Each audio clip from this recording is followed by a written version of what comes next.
करता हूँ मेरी फातिमा मेरे जिगर का टुकड़ा है। सुभान अल्लाह, सुभान अल्लाह। हुजूर की सुन्नत समझ के बेटी को जिगर का टुकड़ा कह लिया। हाँ, हुजूर की सुन्नत समझ के बेटी को सीने से लगा लिया कर। और खुदा की कसम समझ कभी बेटी को, ये बहुत बड़ी बात करने लगा हूं, जिनके आंगन में बेटियां हैं, अक्सर तुम देखना अगर किसी के आंगन में 8 बेटे हों और बेटी ना हो ना, तो वो घर कब्रिस्तान लगता है। और घर में बेटा कोई ना हो, सिर्फ एक बेटी हो, तो पूरा घर चमन लगा करता है। बेटी के कदमों की बरकत ही अलग है। और जो परदेश से सफर करके आने वाले लोग, जो मजदूरी करके आने वाले लोग मेरी बात सुनेंगे और तस्दीक करेंगे, तुम कितने भी थक के आ जाओ, तुम्हारे घर के अंदर अगर 1 साल की बच्ची है, 2 साल की बच्ची है, 6 महीने की बच्ची क्यों ना हो, जब वो तुम्हारे सीने पे आके लेटा करती है, खुदा की कसम सारी थकन का एहसास दूर हो जाया करता है। ये बेटी के अल्लाह ने कदमों में बरकत रखी है। आज उसी बेटी को नजरअंदाज किया जा रहा है। कल भी बेटी मारी जा रही थी, आज भी बेटी मारी जा रही है। फर्क इतना है, कल पैदा होने के बाद बेटियां मारी जा रही थी, आज पैदा होने से पहले बेटी मारी जा रही है। कल जिंदा दरगोर की जाती थी, आज जवानी में बेटियां कत्ल की जा रही हैं। और तुम्हें खुदा का वास्ता, अगर जिंदगी दे नहीं सकते हो तो तुम्हें जिंदगी लेने का अधिकार भी नहीं है। अगर तुम किसी की जान डाल नहीं सकते हो तो जान तुम्हें छीनने का हक भी नहीं है। बेटी को बेटी की निगाह से देखा करो, ये तो बरकत का सबब होती है, ये तो रहमत का सबब होती है। अगर ये ना हो तो जिंदगी उदास है। पूछ उस भाई से बहन के बगैर जिंदगी कैसी गुजरती है। पूछ उस बाप से जिसके सामने बेटी ना हो, उसकी जिंदगी कैसे गुजरती है। ना होना तो छोड़िए, उन बापों से कभी पूछो जिन्होंने बेटियों को लाल कपड़े पहना करके रुखसत कर दिया है। आज भी वो कहते मिलेंगे, जिस दिन से बेटी गई है दिल नहीं लग रहा है, जब से बेटी गई है घर सूने लगते हैं। इन बेटियों को नजरअंदाज करते हो, आओ मुस्तफा के दामन में आ जाओ। अगर 50,000 बेटी की तालीम पे खर्च करते हो तो 20,000 बेटी की तालीम पे खर्च कर दो। दावे के साथ कहता हूं, तेरा बेटा तेरी कब्र पे या तो शबे बारात में जाएगा, या शबे कद्र में जाएगा, या चांद रात में जाएगा, या किसी ईद के दिन जाएगा। जब अगर याद आएगी तब हाथ उठाएगा। लेकिन अगर बेटी को कुरान पढ़ा लिया तो सुन और कान खोल के सुन। अगर सुबह का सवेरा होगा, सूरज निकलेगा तब भी बेटी बाप के नाम का कुरान पढ़ेगी, सूरज छुपेगा तब भी बेटी बाप के नाम का कुरान पढ़ेगी। और यार ये वो जात है जो सब कुछ भूल जाती है, अगर रहता है तो बाप का प्यार याद रहा। सुभान अल्लाह। नारे तकबीर, नारे रिसालत, मसलके आला हजरत जिसने दस्तार बंदी अल्लामा मुफ्ती हम्माद रजा साहब क़िबला। सुभान अल्लाह, सुभान अल्लाह। बेटियों को भी पढ़ाइए और बेटों को भी पढ़ाइए। बेटों से गुजारिश है मेरी MBBS बनना, लेकिन पहले कुरान सीख लो।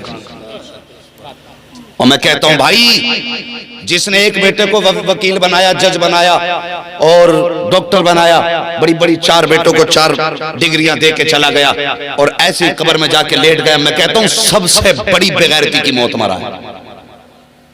हाँ, गलत नहीं कहता।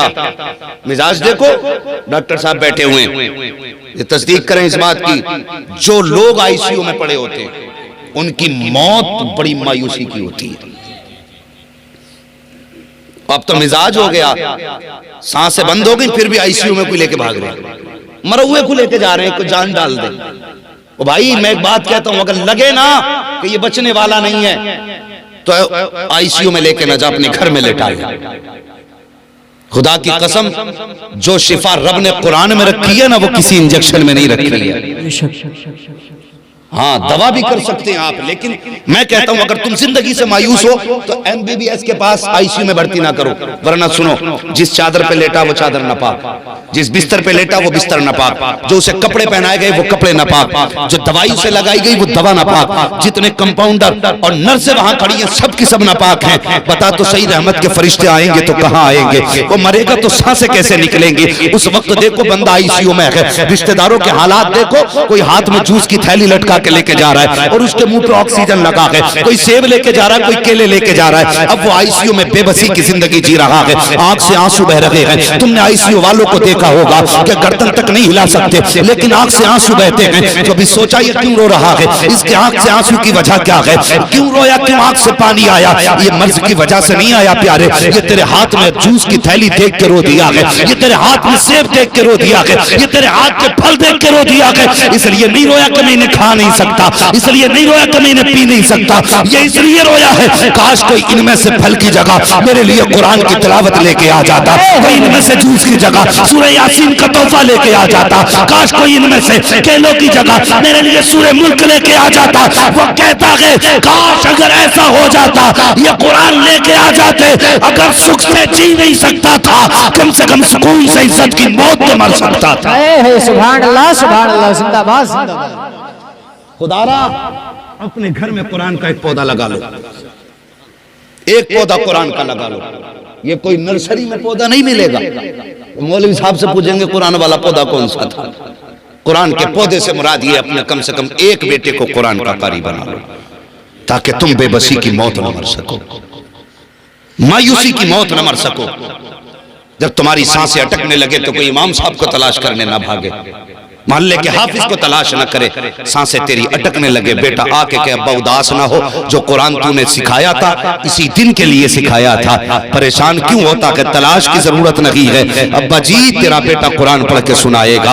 अल्लाह अकबर। जब इस शान से बेटे कुरान पढ़ते हैं ना, फिर जिंदगी देखो, बाप बेबसी की मौत नहीं पड़ता मरता, बल्कि इधर बेटे के लब पे कुरान होता है, उधर उसके जिस्म से आसानी से जान निकल जाया करती। सुभान अल्लाह सुभान अल्लाह। और एक बात और कह दूं, ये देखने में छोटे मोटे लग रहे हैं, और कभी ये मत सोचना सिंगल पिस्टन का आदमी है तो काम भी सिंगल ही करेगा। हाँ, हमारे ही जैसे हैं, हम इनके जैसे, हम भी कोई 30 मार्फा नहीं है। मगर सुने मेरी बातें बड़ी जिम्मेदारी के साथ कर रहा हूं। एक मिजाज है खुदारा, पूरी दुनिया लगी है मदरसों को बंद करने पे, पूरी दुनिया लगी है। ये कोरोना परोना जो चल रहा है ना, ये सिर्फ एक खेल है दुनिया को जाहिल बनाने का। हाँ, जिसे मरना उसे मरना है। हम मोमिन हैं, हमारा अकीदा मौत अपने वक्त से ना एक लम्हा पहले आ सकती है ना एक लम्हा बाद में आ सकती है। जिसकी रब ने जैसे लिख दी वैसे ही आनी है। किसी ने हजरत अली से कहा था, अली अमीरुल मोमिनीन हो, तुम्हारे इतने सारे दुश्मन भी हैं, अपने साथ 8-10 जवानों का दस्ता तो रखा करें। कहा किस लिए? कि ताकि वो आपके दुश्मनों से हिफाजत करे। का दुश्मन घेर लेंगे तो क्या होगा, मार देंगे। कहा जी, फरमाने लगे जब तक वक्त नहीं आएगा अली की हिफाजत खुद अली की मौत करेगी। सुभान अल्लाह सुभान अल्लाह। हाँ, जब तक वक्त नहीं आएगा मौत खुद हमारी हिफाजत करती है। जब वक्त आता है तो फिर बंदा 7 तालों में बंद हो जाए तो बचेगा नहीं?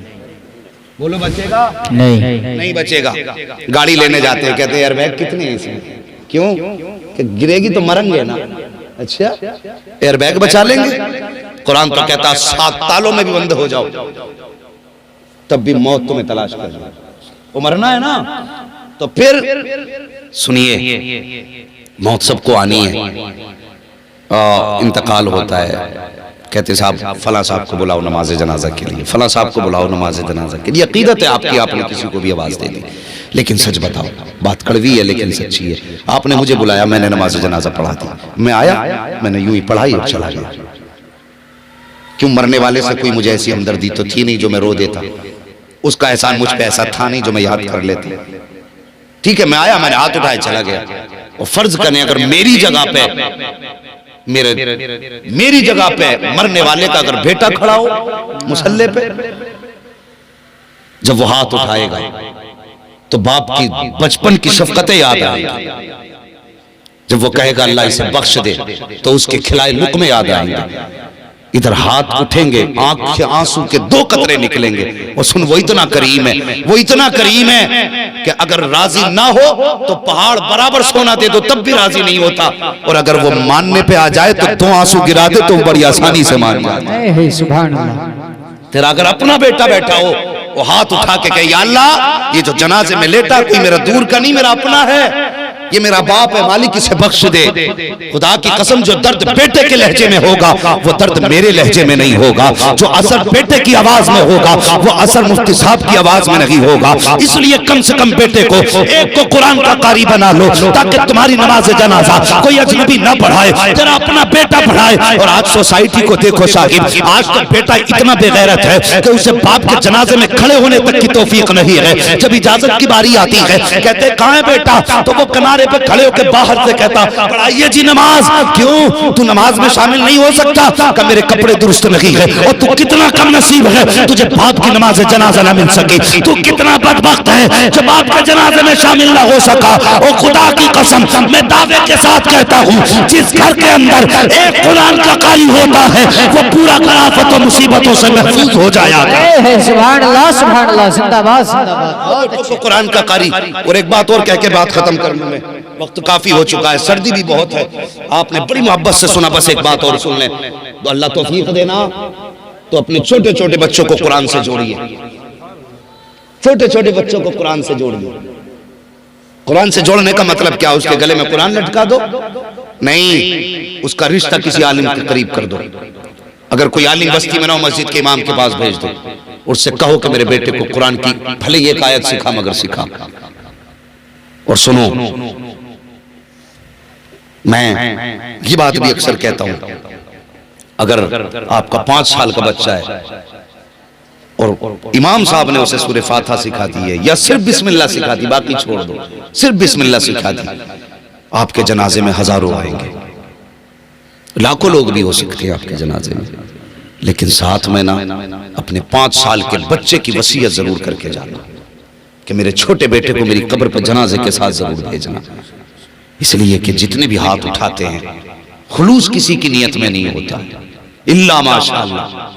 मगर अगर आपका छोटा बच्चा, वो बच्चा जिसकी उम्र 5 या 6 साल है, अगर तुम्हारी कब्र पे खड़े होकर हाथ उठाएगा, मेरा ईमान कहता है अल्लाह उस पे कब्र के सारी मंजिलों को आसान कर देगा और फरमाएगा, फरिश्तों अब हिसाब भी लेके क्या करोगे, वापस आ जाओ। इसका छोटा बच्चा कब्र के बाहर खड़े होकर मुझे रहमान कह के पुकार रहा।